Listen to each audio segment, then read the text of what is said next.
Hello, everyone. Welcome and welcome back to the American Library in Paris. I'm Emma Schumann, and I'm on the programs team here at the library. We have a really exciting event tonight. It's our second one of the season, so we're really excited. But before we go to that, can I just have a quick raise of hands? Who has never been to the library before? Who? Oh my gosh, we have such a big, well, welcome, bienvenue, you too. Well, the American Library in Paris is the largest English language lending library on the European continent. We have over 100,000 books in circulation, and we've been in operation for over 100 years. And our aim is to champion writers like these two fabulous ladies here. We are so pleased to welcome Ivy Pochoda and Katherine Pancol tonight to talk about Sing Her Down, Ivy's new book. It's a cat and mouse thriller that features two former cellmates. And so hopefully tonight we will answer the question, can women be ruthless criminals? They will be in conversation for 45 minutes, and then we will open up to questions from the audience. If you are joining us on Zoom, please put your questions in the chat, and then if you are in person, we'll bring you the microphone to ask questions. Yeah. So now on to our lovely speakers. Ivy Pochoda is the author of the critically acclaimed novels Wonder Valley, Visitation Street, and These Women, Ces Femmes-là, published by Edition Globe, that is translated in French. She won the 2018 Strand Critics Award for Best Novel and the Prix Page America in France, and she has been a finalist for the Los Angeles Times Book Prize and the Edgar Award, among many other awards. For many years, Ivy has taught creative writing at Studio 526 in Los Angeles' Skid Row. She is currently a professor of creative writing at the University of California, Riverside-Palm Desert low-residency MFA. And Katherine Pancol is a French journalist and novelist whose novels have been translated into more than 30 languages. She is the author of La Saga des Crocodiles, as well as the Trilogie de Muchachas et Trois Baisers. And her most recent novel, Le Mari portait les bottes jaunes, was published in 2023. Can you all please help me welcome them with a big round of applause? Thank you, Emma. Thank you, Katherine, for doing this. This is such an honor to be here at the American Library. I've been to Paris so many times. I've never been here. And thank you, Marshall, for helping me set this up. And also thank you to this being a library so I could excuse my daughter from school for 10 days by saying she was getting an education by sitting in the back. So I thought I'd read to open it from this book, Sing Her Down. It's coming out in March in France, and I can't remember the title to save my life. But do you know, Amelie? What's good? Okay. No, nobody knows. Okay, yeah, I'll find out. Something cool. Okay, well, I'll read from the beginning, just a few pages, and then we'll get into it. Okay. Does it work for you? Cool. Okay.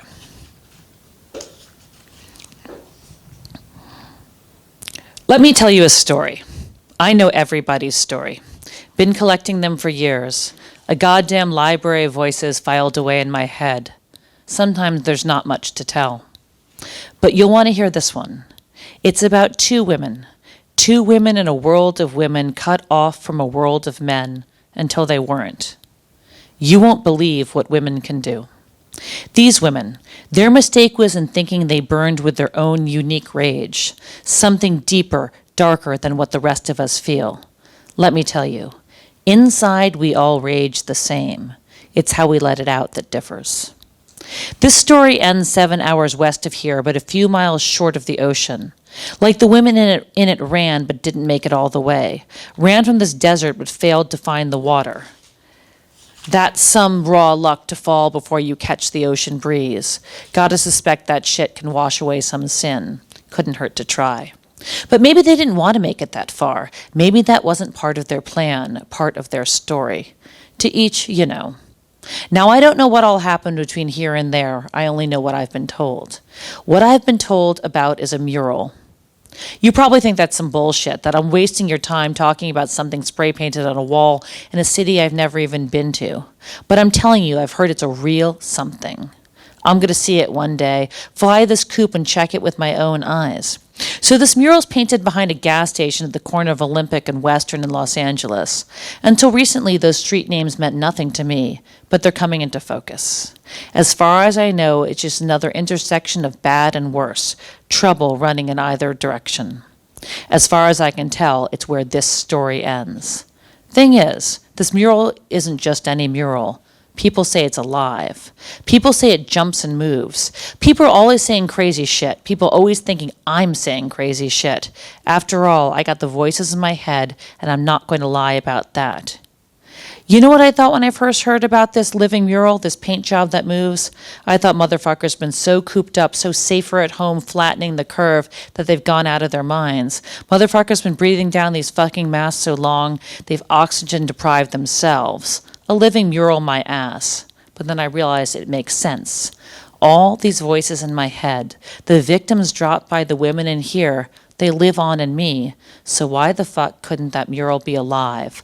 Why couldn't that story keep telling itself? Over time, I've seen a lot more that's made a lot less sense.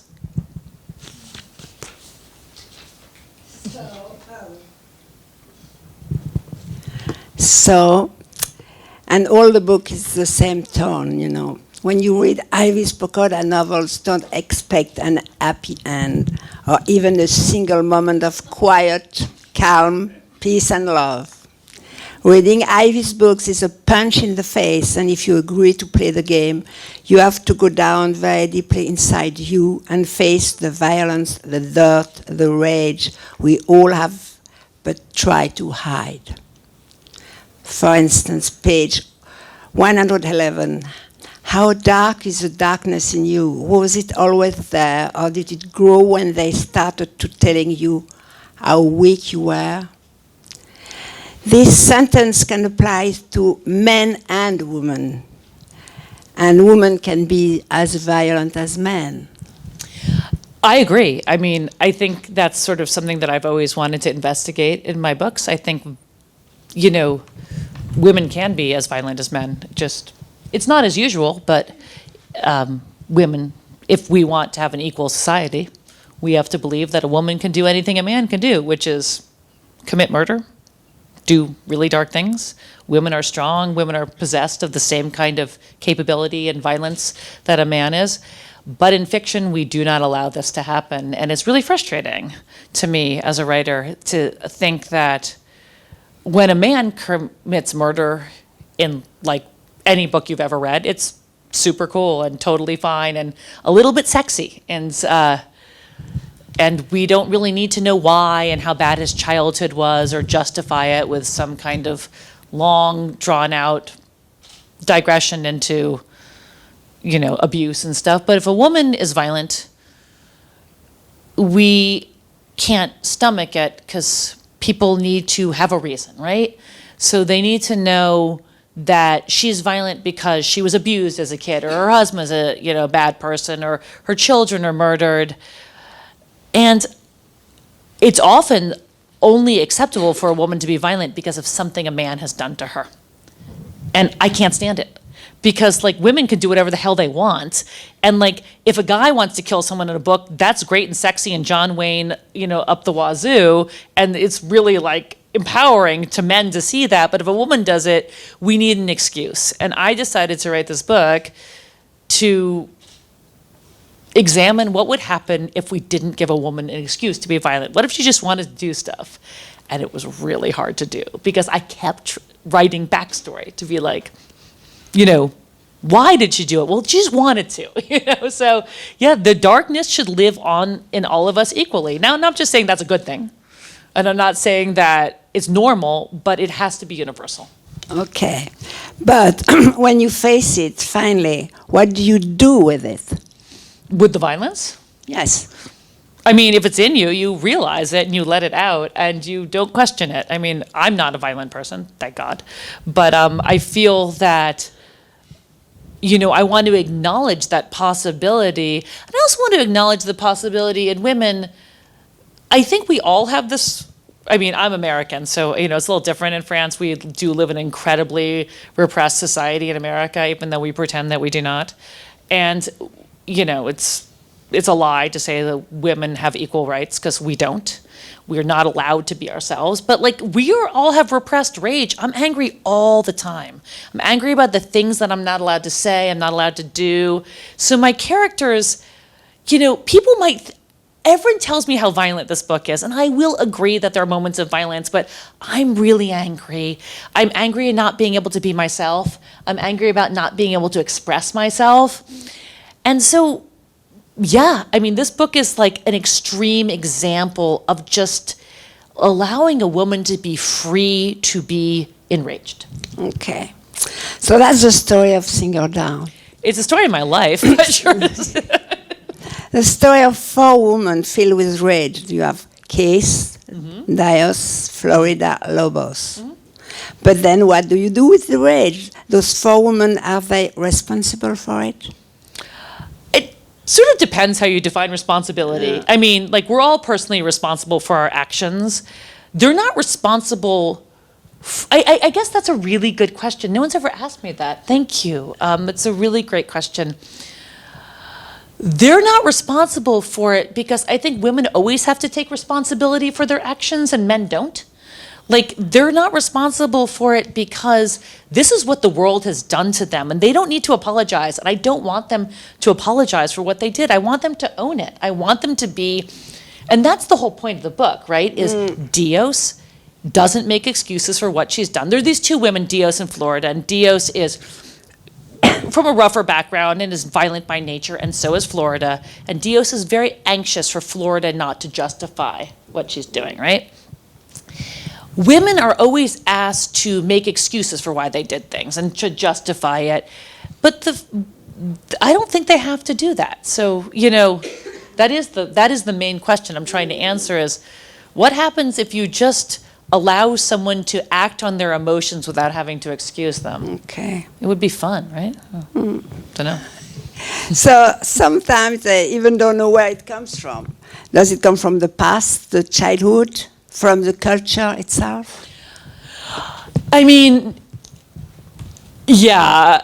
So it's kind of hard to articulate because I don't want it to come from their childhood. It's really, really important to me that these women are violent not because of something that happened to them or some trigger from childhood, some kind of something that a man did. It's the most important thing in this book to me is that Dios is just violent. She's violent in the way Judge Holden is violent in Cormac McCarthy's Blood Meridian, or Anton Chigurh is violent in Cormac McCarthy's No Country for Old Men, or, in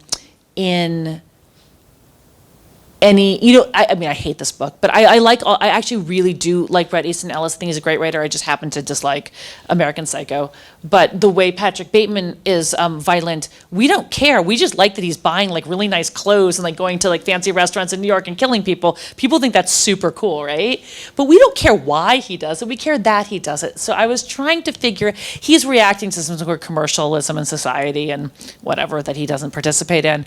But he's violent by nature. And my female characters are violent because women are strong and women are, self-possessed, and women have the ability to do the same thing men can. And it doesn't mean they have to have some greater like moral structure or some like huge ideology about what these things mean. It's just that they are able to do it. And it was so hard to write because I kept doing what you're saying. Is it the backstory? Is it their childhood? Is it this or that? The answer is no. They like crime. They like blood. And they want to be strong. Yeah, but Florida, it's because of her mother.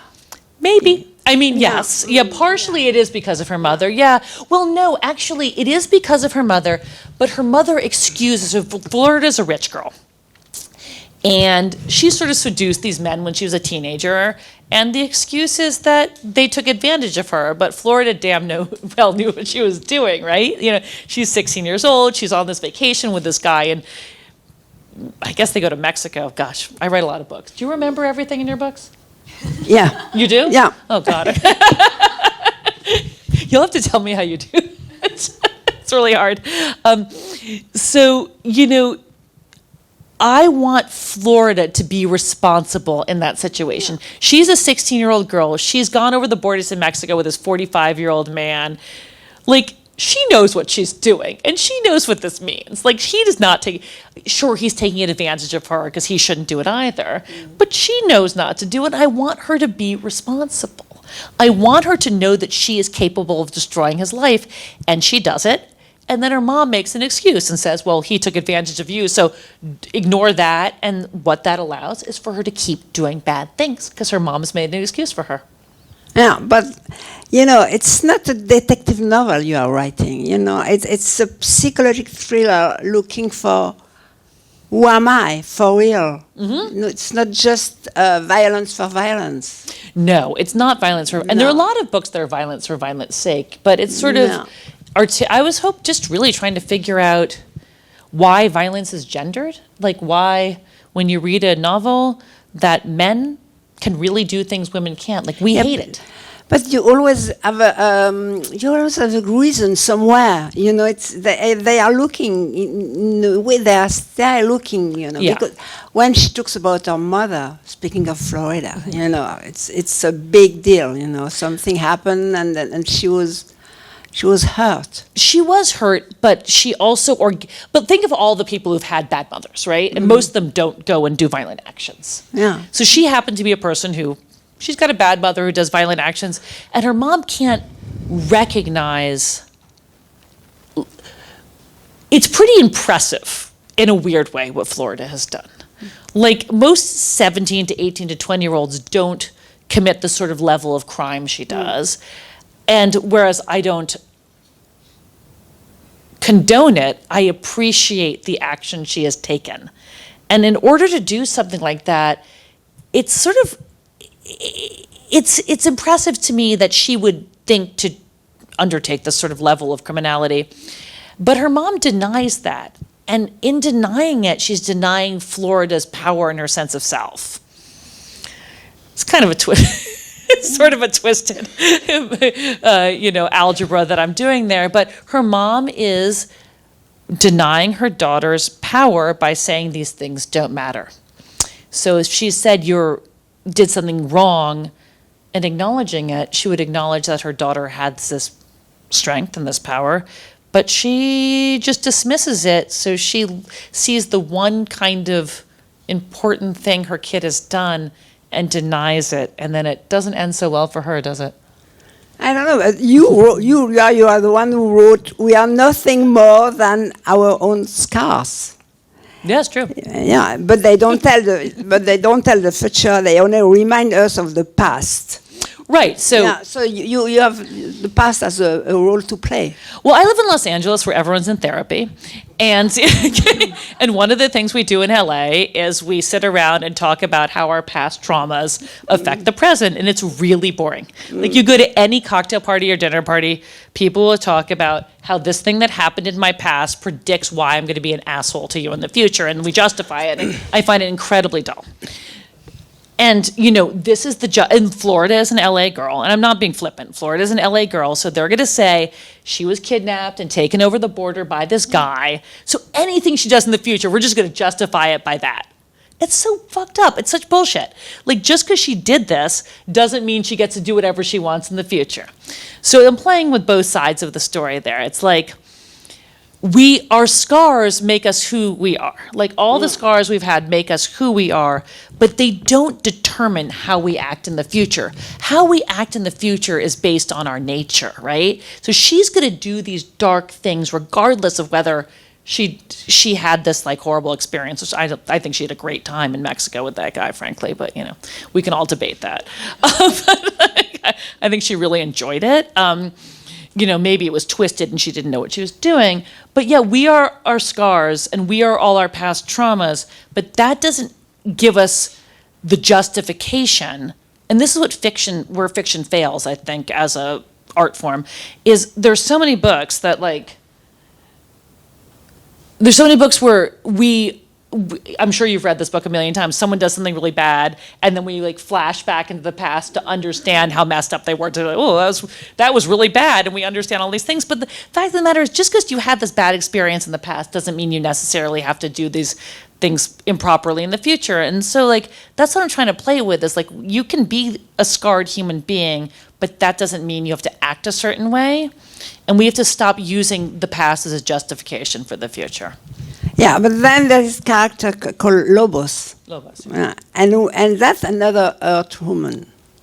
Yeah, Lobos is a detective whose husband has been emotionally abusive to her.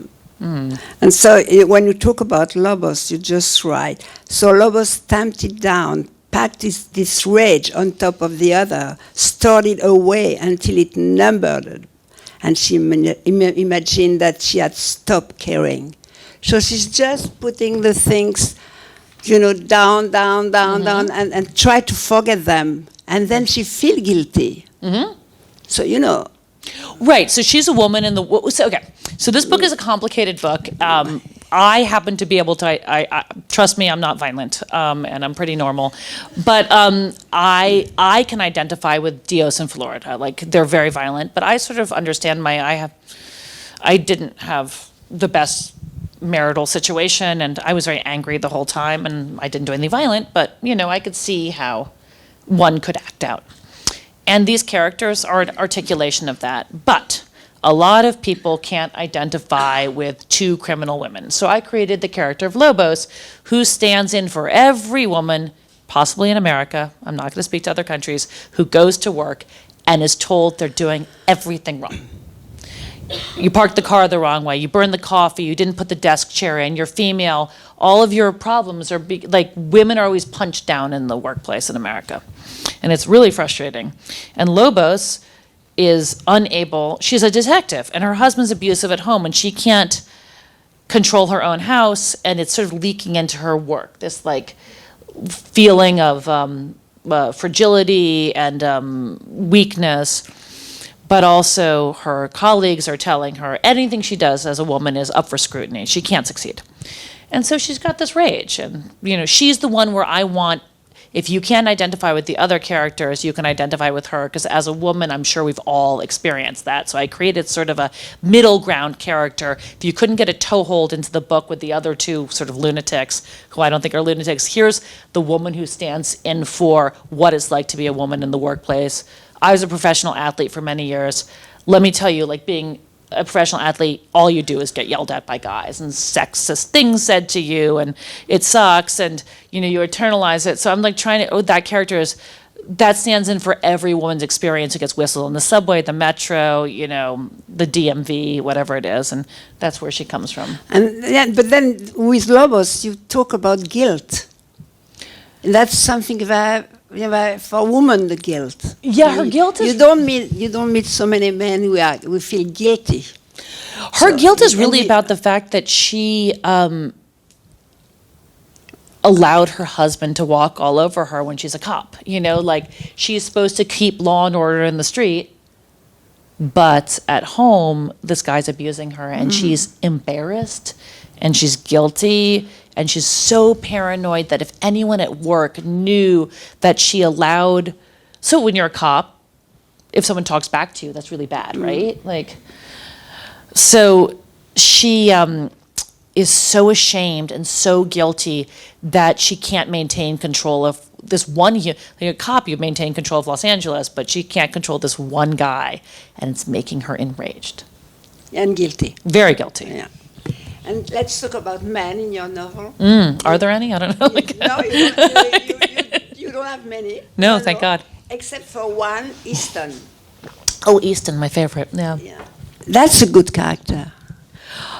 Yeah, because he's in between. So Easton is Lobos's partner, and he is the voice of reason. And I know this novel is unreasonable on many levels. We have violent women doing violent things, and we have a female cop who's saying things like, a guy winds up dead on a bus with his throat slit, and it's pretty clear two women have done it, and Lobos, who's the detective, says these women committed this crime, but her partner Easton, he stands in for all of you, the people who say women can't do this.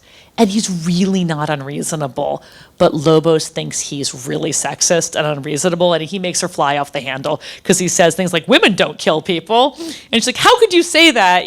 Women can do whatever you want. He said, well, it doesn't traditionally happen. And he is absolutely right. except he's wrong in this instance. So he's sort of the voice of the reader talking back to me as the author, saying like, well, or the critic on Goodreads or Amazon saying women don't commit crimes, and he is that voice, and he is keeping Lobos in check, who is so off the rails and so ready to be hair triggered by any man pushing back on her that she's unwilling to accept that there's a chance women didn't commit this crime, although she's wrong. Yeah, and although he's caring for her. Yeah, he's sort of based on he's caring for her, and he's keeping her back to reality. It's sort of in one of Tana French's books. I can't remember which one. They all sort of have the same title, something with a place in it, a cold and I don't know, whichever one it is. There's a female detective who is so angry at work that she can't listen to the truth because she's so worried that the Dublin murder squad is sort of being sexist and against her, and she's unable to sort of listen to what's going on in the crime. And I was sort of interested in this idea that we've come out the other side of women being so up in arms about being mistreated that maybe sometimes something slips through the cracks. So I wanted Lobos to have a little bit of that, not make her just like this angry feminist who's right. I think even in feminism, sometimes we can ignore maybe the facts in front of us. Turns out she is right, but she is not listening to her partner, which is not a good thing to do as a detective. And the terrible thing about it is that those women don't prevail at the end. They succeed in the way they embrace themselves, but in a way it's too late.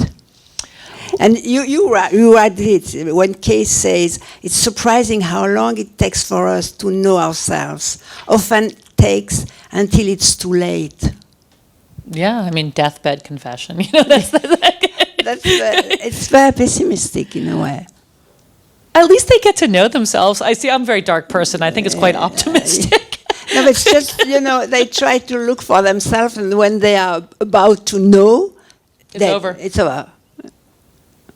I mean, the book takes you to the ending it's going to take you to. Yeah. They can't get away with it. It's like, Thelma and Louise is such a cop-out where they drive off that cliff.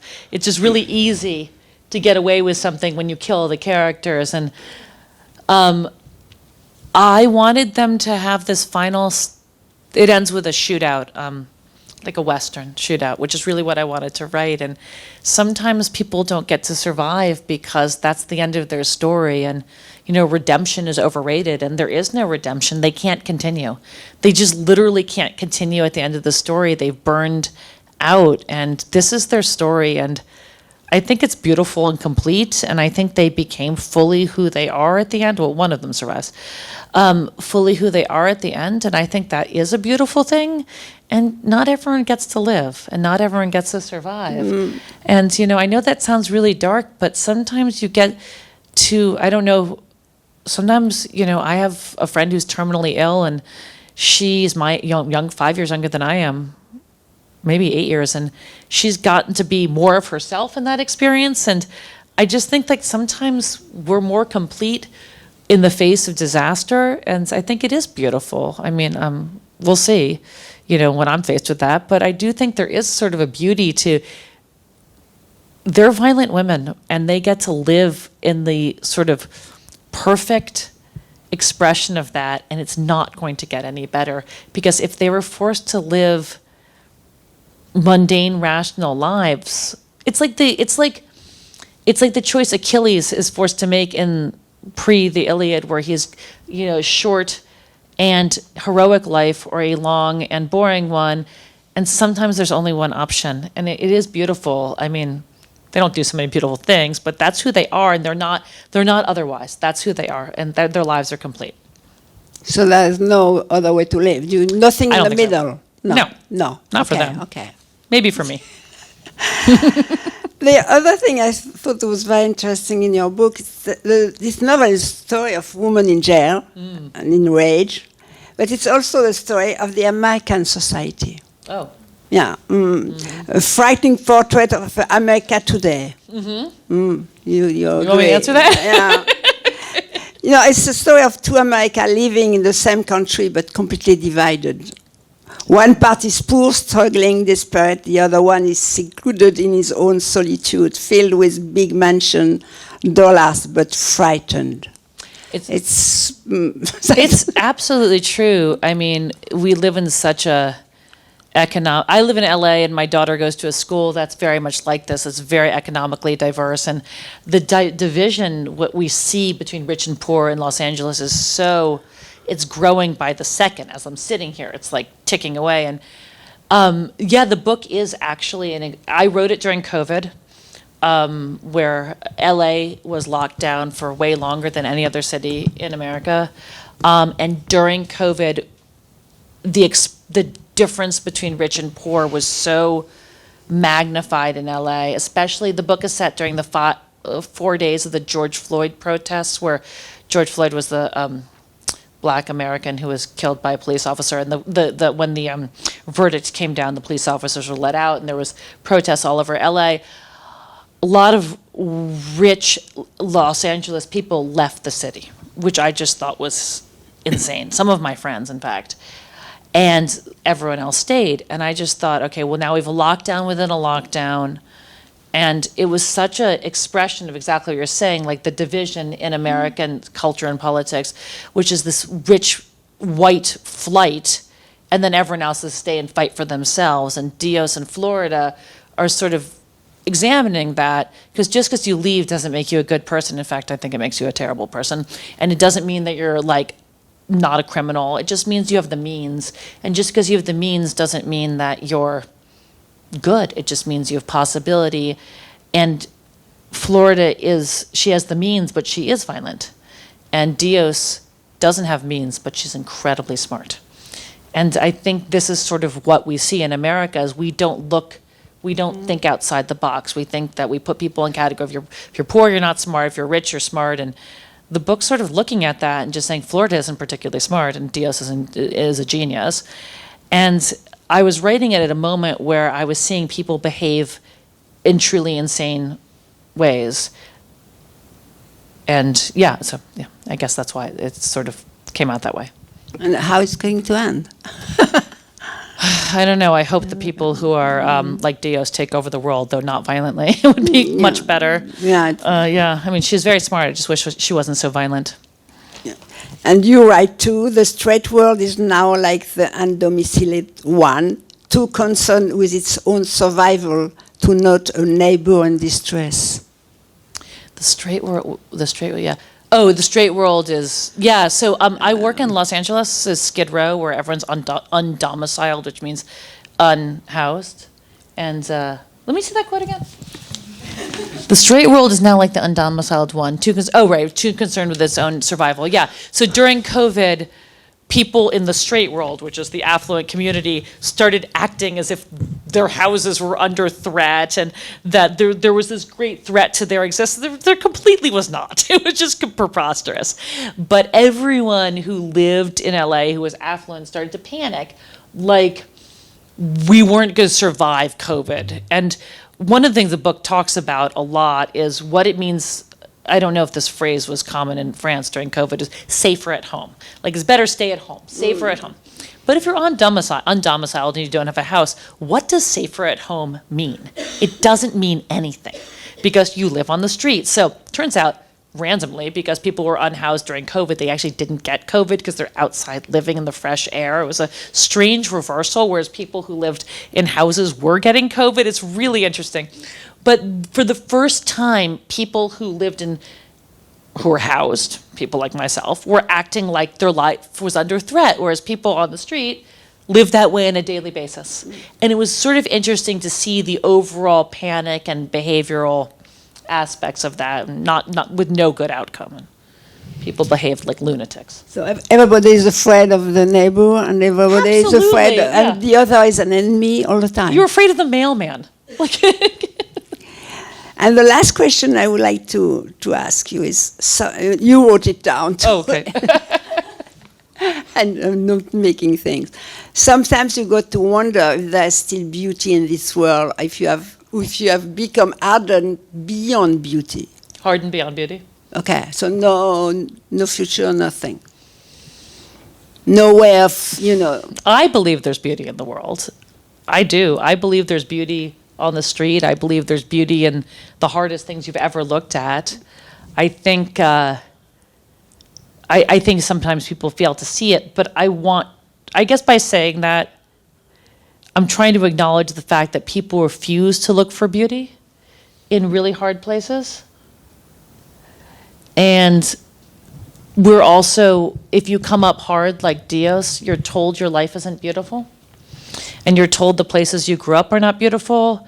And you're not allowed to have a moment of grace or a moment of joy because you're being told, I work in nonprofits, I work in Skid Row, and I am around people all the time who are told their circumstances are ugly, the neighborhood is ugly, their education level is unacceptable, there's nothing beautiful there. So if you're told that all the time about where you live, you might start to believe it because the straight, acceptable world has told you that.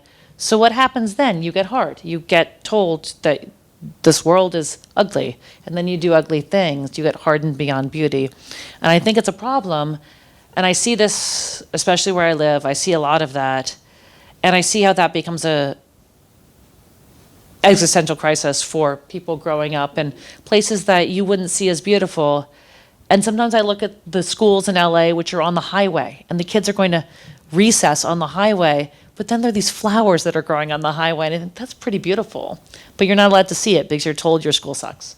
And you're told that, you know, you're going to school and getting polluted, and you're going to die of this, and the school looks like a jail, and you're not allowed to see the nice things that are there. So, yeah.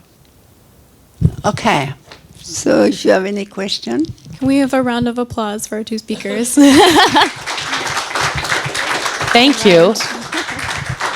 If you have a question, please raise your hand high and we'll bring you the microphone. And if you are on Zoom, please put your question in the chat. Thank you. So, Ivy, you said earlier that you yourself are not a violent person, or you don't consider yourself to be a violent person. But did you do a lot of, or any research speaking to violent people? Like, did you get inside how did you put yourself in these characters or create these characters? Well, I teach in Skid Row in Los Angeles, so I'm around people who have had violence done to them on a regular basis. But also, I understand it. Like, I feel that, you know, thank God I'm not a violent person, but I understand being frustrated and enraged, and I just feel like I do believe, and this is controversial, I believe we are all one step away from doing something criminal. Like, I'm sure, I'm not sure, but I would like to imagine that I'm not alone in having had a really bad experience where you're just like, I just want to lash out and I want to act out, but we have a governor in our motor and we don't do that. But I feel as I get older that it's so crazy that we are told to be calm all the time. Like, okay, so I'm a huge tennis fan, right? And this is, sorry for this example, but I love Serena Williams more than anything. And when she was at the U.S. Open and she said that she got a bad call and she said she was going to take the ball and slam it down the linesman's throat, and everyone acted like that was horrible. And I thought to myself, man, how many matches has she played? How many times has she not done that? How many times should she have wanted to say this? And how the hell are people mad at her that after her like 250th match, she wants to say that? It's only normal. It's only normal to have that reaction. And that's how I know that we could be violent. It's like she said she was going to do it, she didn't do it. So that's the way I think about it. It's like we're all so lucky that we don't do these things, but I think we have the right to do them. It's just polite society that restrains us from doing it. But yeah. So no, I didn't do a lot of research, but I just thought about it. Yeah. Sorry. I'm coming. Can you explain to me the meaning of or the source of Sing Her Down? Yes, I can. It was a last-minute title, but so the book is, it's a neo-Western. It's supposed to sound like a Western. The book is written like a Western novel, like in the tradition of Cormac McCarthy. And Dios is always singing these narco corridos, which are the murder ballads sung by Mexican drug cartels. And I wanted a title that sounded like a Western, but also reflected Dios is singing these songs. So there is a moment where she uses the phrase, I'm going to sing her down into something, which actually I put in there after I came up with the title. But we were coming with the worst titles, one of which turned out to be the title of Trump's biography. It was like, it was like something in Fury, and it got pretty far, and they said, no, that's not a good idea. So at the last minute, I came up with this, and I knew it was the right title, and then I wrote the title into a sentence. But it's supposed to sound like a Western. Any questions?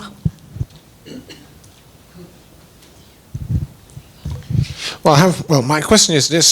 Sorry for the poor voice. Well, then, I'm a legal assistant here in Paris. Okay. I've been involved in cases of terrorism, helping victims of terrorism, and I got an interest in women getting involved in terrorism. Mm-hmm. You may be interested to hear that up until 2015, the big wave of terrorism here in Paris, French judges would apply what was called in French un biais de genre. That means a gender bias. Mm-hmm. That means a woman could not be responsible for the terrorism she may have been involved in. It was always someone else's fault. It was always a man's fault, a recruiter, anything.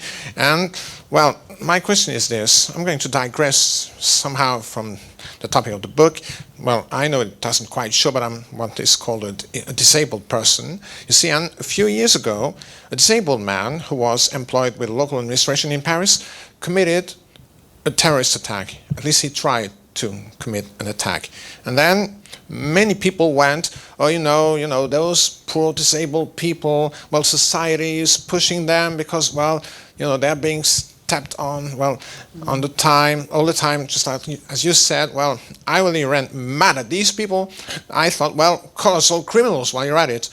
Well, what do you think about that way in terrorism, which is a form of crime, of course? Well, what do you think about this way of taking people's actions away from them, as a way of excusing them? But isn't that the most damning indictment one could That's what I wrote an entire book about, and thank you for showing up. Can you come to all of my book events and ask that question? I mean, you nailed it. It makes me insane. You're absolutely right. Just because you're disabled, or just because you're a woman, which apparently seems to be a disability in the eyes of many people, doesn't mean you can't have the power of your own mind. There's this court case that I was obsessed with when I wrote this book, in which this woman, I can't remember who she killed. She killed, it wasn't her children, because that's a different thing. She killed somebody, and with a partner, and they gave him the death penalty. And she said, I want the death penalty too. And they said, well, that's a sign that you're crazy. You can't have the death penalty. And she said, no, I want the death penalty. I did this. You're going to execute me. And they said, oh, she's a woman. She's hysterical. She can't know what she wants. And, but you gave it to the guy I killed these people with. Give it to me. And they didn't execute her. And it's exactly what I'm talking about. They denied her the forethought of what she did. And she said, she wasn't crazy. She's like, I did this just the way he did. I should be punished the same way. I think I don't believe in the death penalty, obviously. Well, maybe I do. I don't believe in the death penalty at all. But I do believe in this woman's right to make her own decisions about that. And I do believe, exactly, if a woman wants to be a terrorist, I'm sure 50% of female women who are terrorists are brainwashed, and 50% are not. Just let's listen to people make their own decisions, right? And yeah, absolutely.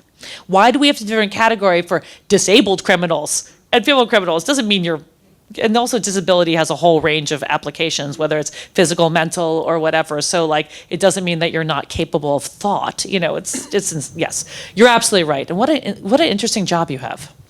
Yeah. We're in the midst of a very controversial election. If Trump wins this election, which could be a possibility, he has predicted a bloodbath if he doesn't win. If he doesn't win, he predicts a bloodbath. And when the Capitol was attacked, and Ashley Babbitt, who was a woman, yes, she was the only person that was killed. they didn't speak much about her. She was a woman, she was a military veteran, she was violent.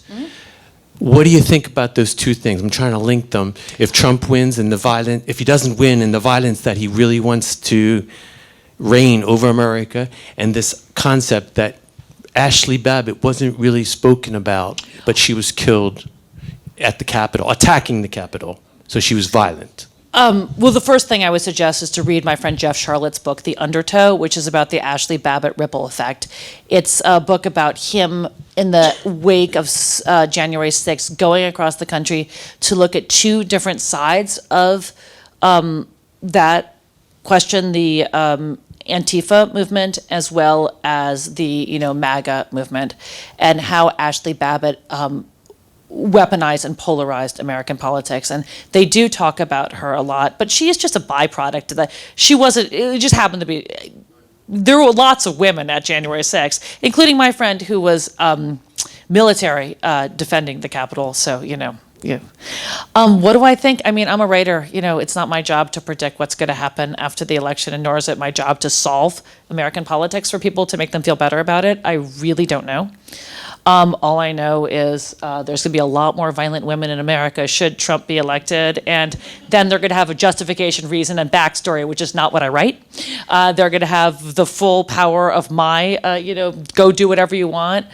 And also, I, on a personal note, believe that we as an American people are more resilient than foreigners think, and that even if Trump is elected, we will be resilient, rise up, and be able to take care of those who are in need, as opposed to the rich people who will leave the country and leave the rest of us to do the dirty work. So let's just see what happens. Fuck around and find out. We have time for one last question. Anyone? Thank you. I wonder if you could speak about the pace of the book, because it was described as a cat and mouse, or I read it as described as a cat and mouse, whether the plot is fast or someone feels compelled to kind of tear through it, or if it's suspenseful, and how you go about writing, what the pace of this one is. Thank you so much for that question. This is my first plot-driven novel where there's a goal. I just wanted to write a book that went quickly, and I've never done that before. I wanted to write a book that started, it was like a bullet train to the very end. And I knew it was going to end in this shootout. And I knew that spending time with these characters was going to be difficult and not everyone's cup of tea. And I needed to get there as quickly as possible. But I also wanted it to take a breath in the middle. And so that's why the character Lobos, in the middle, she talks a lot about herself and her past, just to give the reader a break. But it is very fast. And it's just, they jump parole and wind up in LA, and I knew it had to happen really, really quickly. And I've never really thought about plot and pacing before, but this is why I love your question. You both keep coming. You too. Okay. You both, I wanted it to go quickly. I didn't want any space, and I didn't want people to be like, I can't deal with this. Though, trust me, they say it. I can't deal with this depressing whatever. I wanted them to do things. I wanted it to keep rolling. And bad things keep happening. So yeah, it is pretty quickly paced, and that was intentional. Not a lot of time to look around and smell the roses. I think we can actually slip one more question in. Anybody? I actually have a question, if I may. You said something really interesting about this is why fiction fails, and it's the insistence to write backstory. I think it implies a logical world. Yes. And that maybe that doesn't exist, but can you talk a little bit more about how fiction fails? Oh, wow. Okay, so this was a big one, sorry. Oh, no, it's fine. I will be able to talk about this on two levels. I think, I teach creative writing. I'm a professor of creative writing. And sometimes my students rely on backstory as a way to not drive their story forward. It's they can't think of things to happen. So exactly your question, I wanted this book to keep moving, right? Another author, not a good one as me, would keep falling back into the past to build this story to not have things happen in the present because they're afraid of moving the story forward. And I think in fiction, we're always looking for that justification. When I teach creative writing, I always say, okay, to my students, I want you to think of your story in the present as blue. It's like water, and it's flowing. And you need to keep the story flowing, but everything in backstory is red, and it's stopping that water. How much red and how much blue do you have? And we have so many novels in which something's happening and something's happening and something's happening, but not enough is happening. So we're gonna have all this red words where it's we're gonna justify or talk about why this kid had this bad childhood and how his childhood did this. And there's not, because we don't trust to make things happen. And I think there's this crisis in fiction where plot is dirty and story is dirty and action is dirty, but we all live lives where we're doing things all the time. And why writing about that has become really an anathema, I don't quite understand. But I think fiction fails because we're more interested in character than in story. But we all know a lot of people, I know about them. Character's overrated, story's important. And this is something I had to learn as a writer, which is story's okay. Character can only go so far. And I think in fiction, we want to spend more time understanding why people do things than what they're doing. And if fiction is inventing worlds and stories and telling stories, that should be an active pursuit than sitting around to understand someone's psychology. And even in the most quiet, erudite, psychological fiction, there still has to be more forward momentum. And I think fiction is, we sort of fall back on this need to understand people, how they are, rather than understanding what they're doing. And a story should be telling people what they're doing. So.